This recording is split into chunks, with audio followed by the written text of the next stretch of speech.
샬롬 샬롬 샬롬 샬롬. 하나님 사랑합니다. 여러분 주 안에서 사랑합니다. 네, 우리 신명기 26장 말씀이죠. 1절에서 11절 하나님 야훼를 경배하라, 이런 제목입니다. 당연한 제목이죠. 예, 보니 모세 두 번째 설교의 결론에 해당하는 신명기 26장, 지속적으로 강조해오던 하나님 사랑과 이웃 사랑에 대해서 다시 한번 강조하면서 끝을 맺고 있어요. 그래야 이스라엘이 하나님과 맺고 있는 언약의 정신을 다시 한번 기억하게 하므로 이후 신명기의 결론 부분을 준비하고 있는 것이 바로 오늘 본문 26장이라는 것. 하나님께 감사하라. 가나안 땅을 허락하심에 대한 감사가 있어야 할 것입니다. 이스라엘 백성들이 먼저 하나님께 감사해야 할 것은 하나님께서 이스라엘로 하여금 가나안 땅을 차지할 수 있도록 허락하신 일이에요. 우리도 감사할 제목들이 얼마나 많은데 우선 당면에 있는 일들이 눈앞에 보여서 항상 여유가 없이 온전치 못하게 살아가고 있습니다. 가나안 백성들 입장에서 보면 그들은 지금까지 살던 땅에서 쫓겨나는 거죠. 예, 가나안 백성들의 입장은 물론 그들의 범죄가 굉장했던 것은 원인이 되기도 합니다만 그들은 아마 그렇게 생각하지 않겠죠. 지금 이스라엘의 입장에서는 하나님의 크신 은혜로 인해 가나안에 들어갈 수 있었던 것이 얼마나 감사했을까. 또한 지금까지 출애굽과 광야에서 함께 하신 하나님께서 천년의 장애물인 요단강을 건너게 하실 것이고 가나안의 여러 종족들을 정복하는 일에도 함께 하셔서 마침내 이스라엘이 가나안에 정착하게 한 것이죠. 기적이죠. 그러한 일에 대해서 이스라엘은 하나님께 감사하는 게 당연하죠. 가나안의 멸망은 악행의 결과다. 신명기 9장 4절에 증거하고 있습니다. 내 하나님 야훼께서 그들을 내 앞에서 쫓아내신 후에 내가 심중에 이르기를 내 공의로움으로 말미암아 야훼께서 나를 이 땅으로 인도하여 드려 그것을 차지하게 하셨다 하지 말라. 이 민족들이 악함으로 말미암아 야훼께서 그들을 내 앞에서 쫓아내시니라. 예, 전체적으로 가나안을 멸망해 가죠. 출애굽 23장 29절에서 30절입니다. 그러나 그 땅이 황폐하게 되므로 들짐승들이 번성하여 너희를 해야 할까요? 1년 안에는 그들을 내 앞에서 쫓아내지 아니하고 내가 번성하여 그 땅을 기업으로 얻을 때까지 내가 그들을 내 앞에서 조금씩 쫓아내리라, 이렇게 말씀하고 계십니다. 과거의 애굽 생활을 또한 회고합니다. 이제 요단강만 건너면 약속의 땅에 이르게 된 이스라엘 백성들의 오늘 있기까지 실로 하나님의 큰 사랑과 능력의 일순간도 함께하지 않은 적이 없었고 하나님께서 함께하지 않으셨으면 이 가나안 땅 갈 수 없었어요. 그렇죠? 이스라엘은 그 사실을 회고하면서 특히 과거 그들 부모 때까지도 고초를 겪었던 애굽의 극심한 상황을 회고하기도 합니다. 특히 이스라엘이 기억해야 할 것은 그러한 극심한 학대 속에서도 하나님께서 이스라엘 백성들을 번창하게 하시고 크게 강성한 민족이 되게 하셨다는 것이에요. 예, 성경학자들은 70명의 사람들이 430년간 200만이 넘는 민족으로 풀어나게 된 것이 인구의 자연 증가만으로 설명될 수 없다는 것을 입증하기도 합니다. 더구나 이스라엘 민족의 강성함을 시기한 애국인들의 시기와 적극적인 박해가 있었던 것을 감안한다면 하나님의 특별한 은혜로 말미암아 이스라엘을 강대하게 하신 것임이 분명하다. 야곱의 자녀들이 애국으로 이주할 때 창세기 46장 7절이죠. 이와 같이 야곱이 그 아들들과 손자들과 딸들과 소녀들 곧 그의 모든 자손을 데리고 애국으로 갔더라. 애국은 미신과 우상 숭배가 극심한 곳이에요. 이사야 19장 3절에 애국인의 정신이 그 속에서 완악할 것이요 그의 계획을 내가 깨뜨리리니 그들이 우상과 마술사와 신접한 자와 요술객들에게 물으리로다. 하나님께서 이미 알고 계셔요. 그죠? 애국인의 정신이 그 속에서 완악해질 것이다. 그 계획을 내가 깨뜨려버릴 것이니 그들이 우상과 마술사와 신접한 자와 요술들에게 물을 것이다. 이것까지 알고 계십니다. 출애굽의 역사를 찬양합니다. 애굽에서 압제를 당하던 이스라엘은 하나님께 부르짖었고 드디어 하나님께서는 그 부르짖음을 들으시고 이스라엘을 구원하셨어요. 이스라엘이 당시 세계 최강국이었던 애굽의 압제에서 벗어나 독립할 수 있다는 것은 상식적으로 이해해서는 불가능한 일이었습니다. 그러나 하나님의 크신 권능으로 10가지 재앙을 통해 출애굽할 수 있었던 것이고 이스라엘은 바로 그 능력의 하나님을 찬양하고 그분께 감사를 드려야 했던 것인데 이스라엘이 출애굽합니다. 출애굽 12장 31절이죠. 밤에 바로가 모세와 아론을 불러 이르되 너희와 이스라엘 자손은 일어나 내 백성 가운데서 떠나 너희의 말대로 가서 야훼를 섬기며 너희가 말한데 너희 양과 너희 소도 몰아가고 나를 위하여 축복하라 하며 애국 군대의 멸망입니다. 출애굽기 14장 27, 8절 모세가 곧 손을 바다 위로 내밀매 새벽이 되어 바다의 힘이 회복된지라 애국 사람들이 물을 거슬러 도망하니 야훼께서 애국 사람들을 바다 가운데 엎으시니 물이 다시 흘러 병거들과 기병들을 덮되 그들의 뒤를 따라 바다에 들어간 바로의 군대를 다 덮으니 하나도 남지 않느냐 하더라. 이렇게 해서 수작이 되죠. 11조에 대한 규례입니다. 11조를 충실히 이행할 것 말씀하고 계십니다. 하나님을 사랑하는 일에 대해 언급하셔서 모세는 다시금 11조에 대한 규례를 가르치고 있어요. 근데 이 11조는 단순히 하나님을 사랑하는 것과 관련 있는 것이 아니라 오늘 설교의 중심 주제인 이웃사랑과도 연관된 11조를 가르치고 있습니다. 지금 모든 소산의 11조를 드릴 때 레위인과 아울러 객과 고아와 과부 등 소외된 이웃들을 배부르게 하라는 규례가 있습니다. 이것이야말로 하나님 사랑과 연관하여 이웃사랑이 반영된 11조 규례를 가르치고 있는 것이다. 이런 11조를 충실히 이행할 것을 모세는 다시금 강조합니다. 특히 13, 4절은 그럼 충실한 11조를 드리겠다 하고 양심 선언을 하고 있죠. 오늘 본문 13, 4절을 보도록 합니다. 13, 4절 그리할 때에 내 하나님 야훼 앞에 아뢰기를 내가 선물을 내 집에 내어 레위인 앞에 아뢰기를 내가 선물을 내 집에 레위인과 객과 고아와 과부에게 주기를 주께서 내게 명령하신 명령들 하였사오니 내가 주의 명령을 범하지도 아니하였고 잊지도 아니하였나이다. 내가 애곡하는 날에 선물을 먹지 아니하였고 부정한 몸으로 이를 떼어두지 아니하였고 죽은 자를 위하여 이를 쓰지 아니하였고 하나님 위하여 말씀을 청종하여 주께서 내게 명령하신 대로 다 행하였사오니 이렇게 말씀하고 있어요.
할렐루야, 할렐루야, 할렐루야, 할렐루야.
이거 뜯어서 여기다 놔둬요. 나를 두 개를 줘. 이건 세 번이니까 잘 되겠지. 할렐루야, 할렐루야, 할렐루야.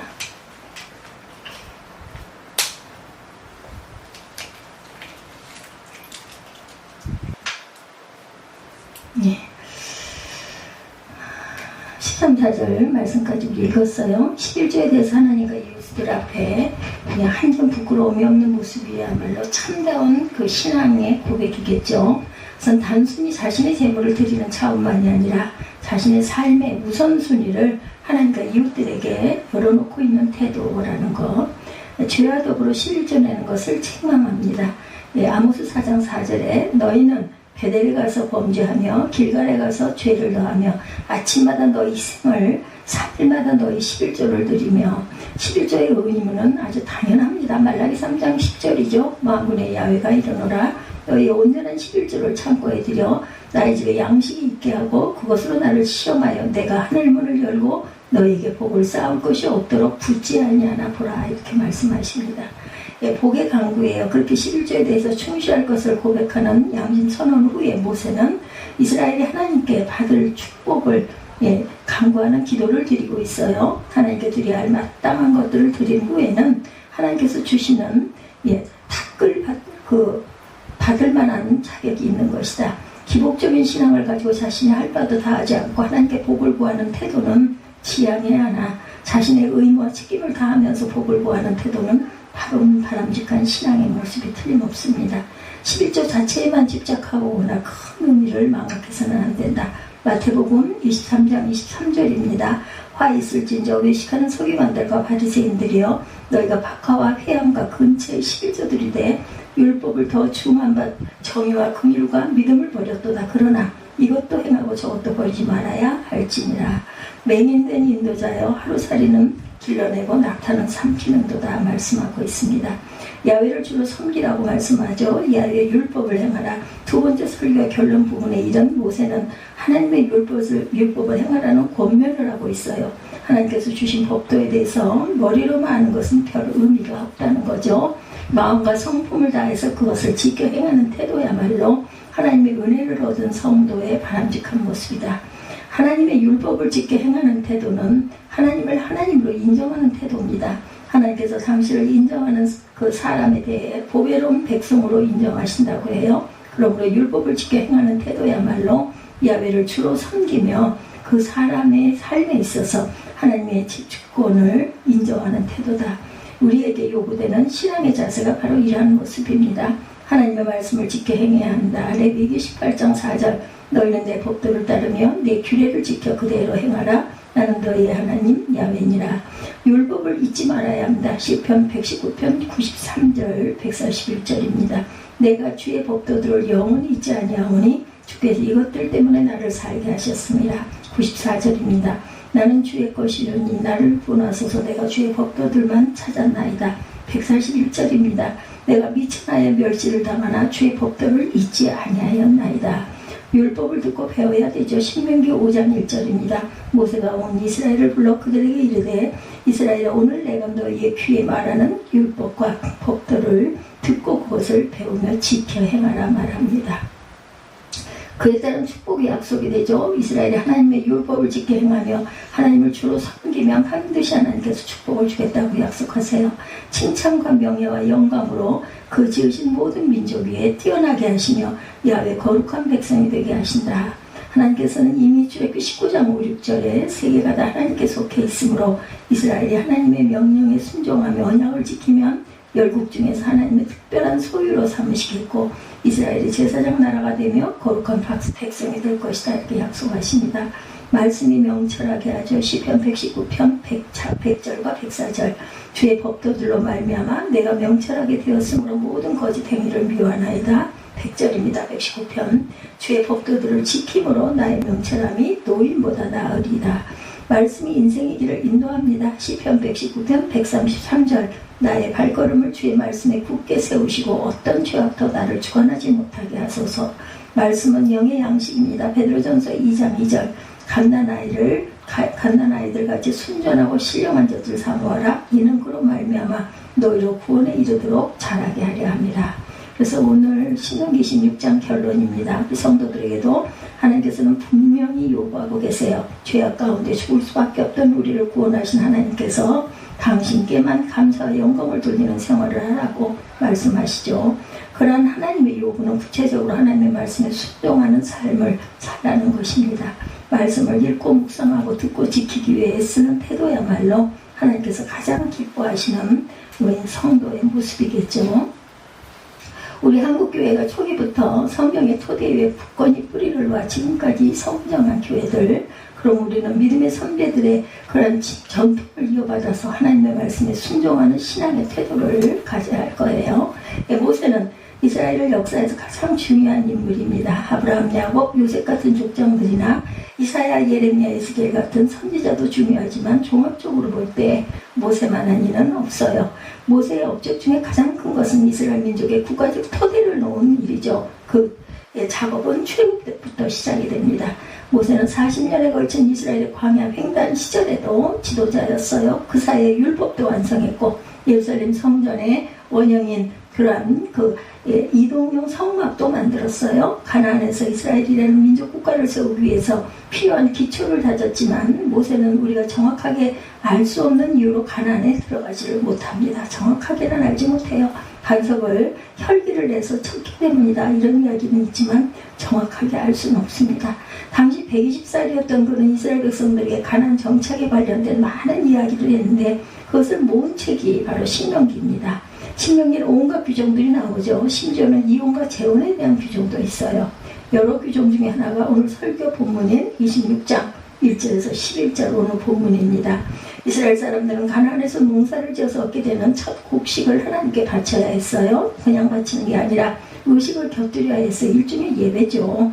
그들은 처음 수확한 만물을 광주리에 담아 성전으로 들고 와서 제사장에게 이렇게 말해야 해요. 내가 오늘 당신의 하나님 야훼께 아뢰나이다. 내가 야훼께서 우리에게 주시겠다고 우리 조상들에게 맹세하신 땅에 이르렀나이다. 오늘 본문 3절이죠. 그때 제사장이 나가 그에게 이르기를 내가 오늘 당신의 하나님 야훼께 아뢰나이다.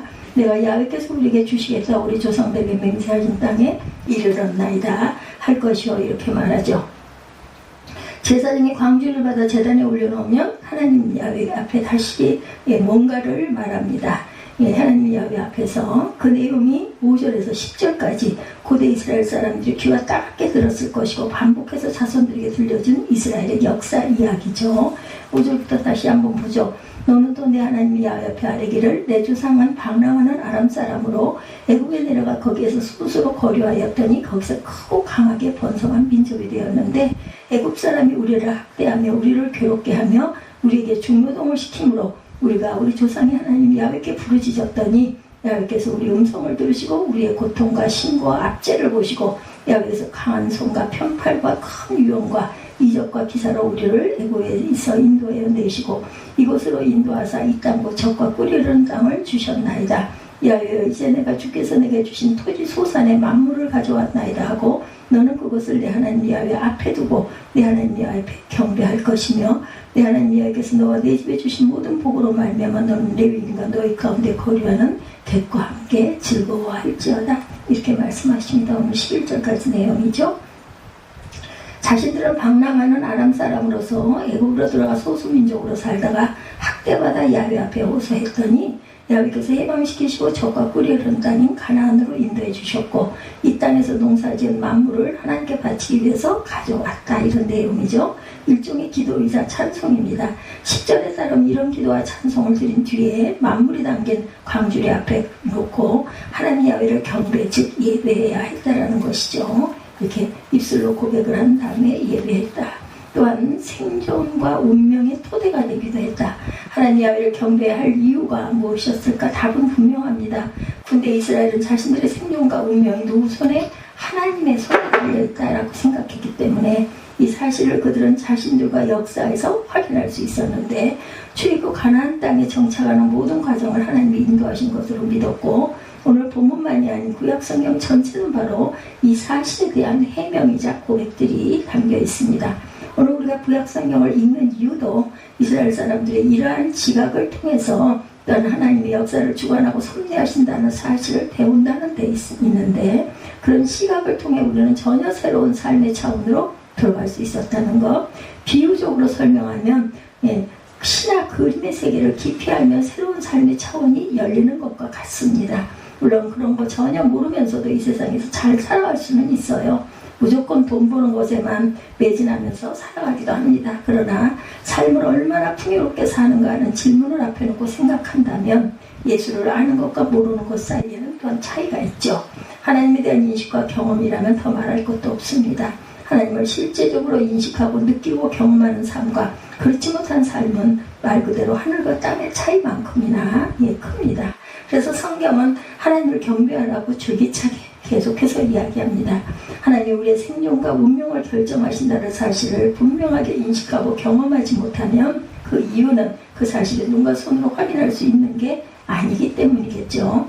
그래서 신앙이 늘 오르락내리락, 이스라엘 백성들도 우리와 다를 바가 없었고 그들은 하나님이 자신들과 함께한다는 사실을 확인하기 어려워서 우상의 한눈을 팔기도 했어요.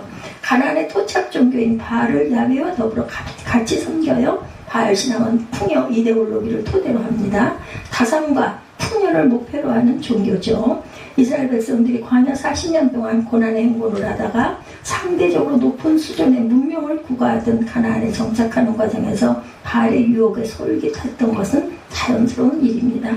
하나님 경험이 그렇게 명백한 게 아니라는 것이죠. 다른 한편으로는 바알 숭배를 무조건 적대시할 수도 없어요.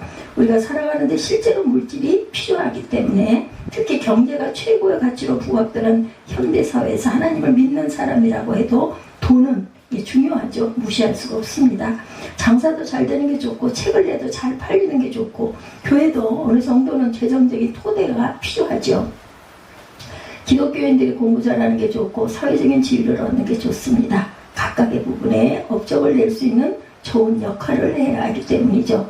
이런 것들을 간절하고 수도원에 들어가서 기도만 하면서 지낼 수는 없어요. 생존 경쟁의 세상에서 가족을 데리고 살아가려면 바알 숭배를 또한 외면할 수는 없었다. 형편이런데도 구약의 선지자들은 바알 숭배를 무엇보다도 우선적으로 척결해야 할 죄로 여긴 이유는 그것이 결국 하나님 신앙을 손상시키기 때문이겠죠. 하나님 신앙이 손상되면 결국 생명의 토대가 생존의 토대가 허물어지는 것이기 때문에 우상숭배 척결은 어쩔 수 없는 일이었다. 역사와 삶의 신비입니다. 하나님의 생존과 운명의 궁극적인 토대라는 것을 어디서 어떻게 우리가 확인할 수 있는가? 겉으로 확인하면 드러나지 않아 종종 우상숭배에 빠진 이스라엘 백성들과 달리 모세와 여러 선지자들은 어떻게 하나님의 섭리를 경험한 것일까? 대답은 앞에서 언급한 역사입니다. 특히 역사의 신비를 뚫어보는 것이 중요했겠죠. 고대 이스라엘이 자신들의 역사를 반복해서 서술한 이유는 여기에 있었어요. 출애굽으로부터 가나안까지 여정을 보면 하나님의 섭리 외에는 다른 대답을 찾을 수가 없습니다.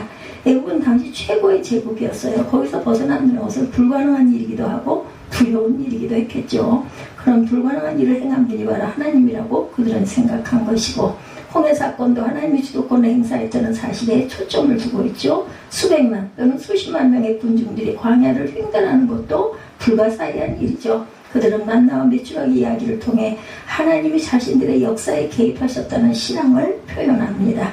자신들의 생존이 기적이라는 거죠. 개인적으로도 우리의 삶은 기적입니다. 우리의 출생부터 지금까지 그리고 이후와 죽을 때까지 모든 것이 기적이죠. 지금 우리가 먹고 마시고 살아가는 모든 과정 자체가 하나님 안 계시면 해명이 불가능한 만나와 메추라기 사건처럼 어마어마한 우주론적 사건들이다. 하나님께서 이끄셨다고 말할 수밖에 없어요. 저는 그렇게 생각하는데 여러분은 어떠세요? 생각이 다른 분도 있겠죠. 두 종류의 사람들. 첫째, 삶의 토대가 하나님이 아니라 자연에서 주어진 것으로 보는 사람들이 있습니다.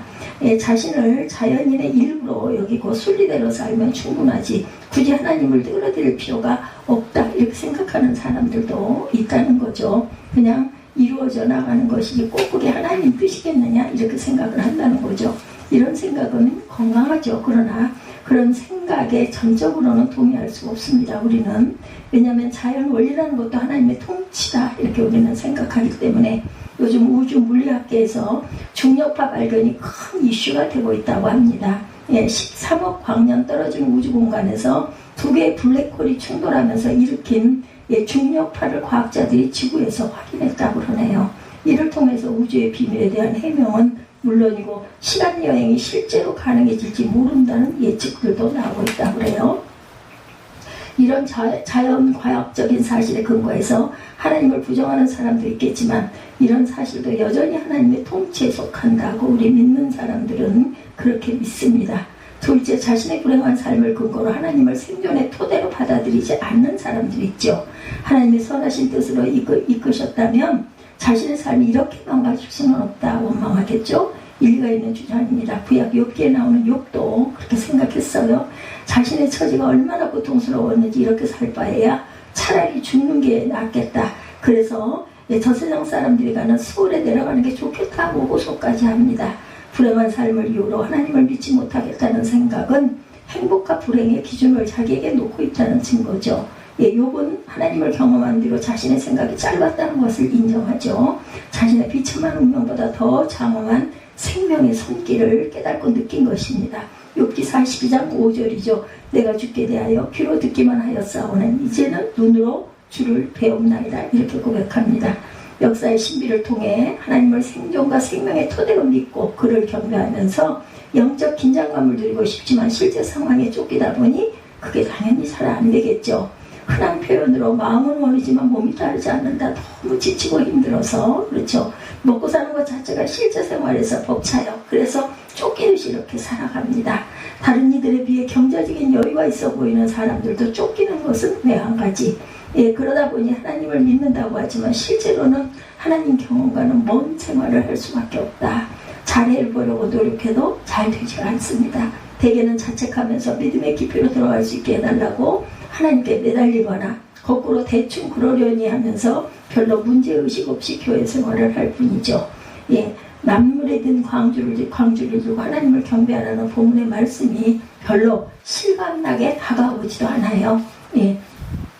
예배 영성을 우리가 회복해야 됩니다. 이런 상황을 벗어나는데 최선은 예배 영성을 회복하는 것이다. 왜냐하면 하나님의 섭리가 개혁되어 있는 역사의 신비가 예배에 압축되어 있기 때문입니다. 개인에 따라서 다르긴 하지만 최소한 일주일에 한 번은 의무적으로라도 예배에 참석하는 게 맞겠죠. 자녀들에게도 그런 습관이 몸에 배이게 가르치는 게 좋은데 요즘에는 부모 말이라고 해서 다 듣지는 않습니다. 하다 안 되면 기도할 뿐이다 이렇게 말하죠. 얼마 전 교회에 어떤 분들의 이야기, 주일과 수요일에 한 번씩 교회에 와서 예배를 드리거나 성경 공부를 하는 것은 일상과의 단절 같은 것이다 이렇게 얘기를 하더랍니다. 일상이 주기적으로 단절되지 않으면 과잉이 되죠. 억지로라도 끊어줘야 일상이 오히려 살아난다는 거. 지금 율법적인 신앙이 옳다고 말하는 것이 아니라 우리 삶의 근본 토대가 하나님이라는 사실을 경험하는 게 중요한데 그 사실이 예배라는 형식에 들어있으니 일단 예배에 몰두해야 할 필요가 있다라는 거죠. 바로 알고 바로 경험하기만 한다면 예배에서 삶의 깊이를 경험할 수 있다는 것입니다. 그런 경험은 자기를 초월해서 하나님의 존재, 신비와 하나 되는 것이고 기독교의 모든 종교 행위와 예배에 집중되는 이유가 바로 여기에 있다는 것. 한 달에 한 번 성찬 예식 우리들 하죠. 성찬은 예배의 중심이 됩니다. 성찬을 집행할 때 예배에서 경험할 수 없는 절정의 평화와 기쁨을 여러분들 느껴보십니까? 이런 기쁨과 평화를 느끼시기를 바랍니다. 그때만이라도 그 순간만이라도 그렇죠. 성찬대 위에 빵과 포도주가 놓여 있어요. 우리는 빵을 예수님의 몸이고 포도주를 예수님의 피로 믿습니다. 작은 사물에 불과하지만 빵과 포도주는 예수님의 몸이라는 거. 물리적으로 볼 때도 예수님의 몸을 이룬 원소가 지금 빵에 들어있을 수도 있는 거죠. 지구 안의 모든 원소는 순환하기 때문에 저는 빵을 떼어서 서로에게 나누죠. 이것은 예수님의 몸입니다 하면 그것을 받는 사람은 아멘합니다. 빵을 손을 잡아 떼어 다른 사람의 손에 놓는 행위는 위대하죠. 거룩한 의식이죠. 우리의 삶에서 가장 원초적이고 진정한 코이노이냐가 성찬 의식에서 일어난다라는 것. 우리가 기꺼이 자신의 것은 하나도 없고 잠시 관리하고 있을 뿐인데 우리 게 없어요. 그렇죠? 나눠서 다른 이에게 전달해 줄 수 있다면 오늘 이 세상에 벌어지는 많은 문제들이 해결될 것입니다. 빵과 포도주를 통한 이 의식을 통해 우리는 신비롭게 예수 그리스도 하나 될 뿐만 아니라 사람들과도 정을 나누며 하나가 됩니다. 성찬이 바로 교회와 인류의 미래가 되어야 한다는 것. 예수님을 신랑으로 맡게 될 종말의 축제를 성찬에서 우리는 앞당겨 경험하고 있다는 것. 성찬식으로 대변되는 예배는 하나님과의 관계만 아니라 사람과의 관계를 포함하고 있어요. 이 관계의 깊이는 아주 근원적이고 존재론적입니다. 예수 그리스도를 통해서 하나님과 하나 될 뿐만 아니라 예수 그리스도를 통해서 다른 사람과 하나가 되기 때문입니다. 이건 단순히 교리가 아니라 실제로 개인과 공동체의 삶을 건강하게 하는 능력이 되는 것. 성찬의 빵을 뗄 때 더 많이 먹는 사람도 없고 적게 먹는 사람도 없어요. 그렇죠? 모두 똑같은 것으로 만족해합니다. 코드가 맞지 않는 사람이 왔다고 해서 성찬을 거부하는 사람도 없습니다. 예수의 몸과 피를 받는 사건은 너무나 거룩하기 때문에 그것은 마치 영적인 화형과 같은 사건인데 인간 사이의 차이는 다 사라집니다. 예배 영성 안으로 깊이 들어간 사람이라면 삶의 전혀 새로운 차원을 경험할 수 있어야 합니다. 모세는 오늘 본문에서 하나님을 경배하라는 말과 더불어 11절에 예배의 즐거움을 레위인과 너희 가운데 거류하는 객과 함께 나누라 이렇게 말씀하고 있어요. 이어지는 12절에 실제로 언급하죠. 이것은 3년에 한 번 내는 헌금제도였는데 레위인과 객과 고아와 과부를 위한 구제비로 사용되어야 합니다. 구제는 단순히 어려운 일을 돕는다는 의미가 아니라 모든 이들이 하나님 안에서 하나라는 믿음의 실천입니다.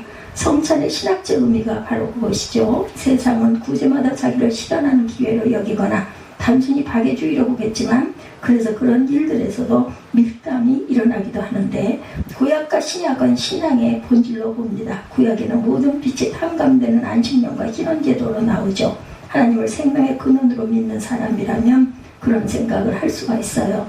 네, 오늘 이 시대 하나님 야훼를 경외하라는 말을 외면하거나 어색해 생각합니다. 하나님으로 이름 붙일 수 있는 것을 경배하라고 하나님은 요구하죠.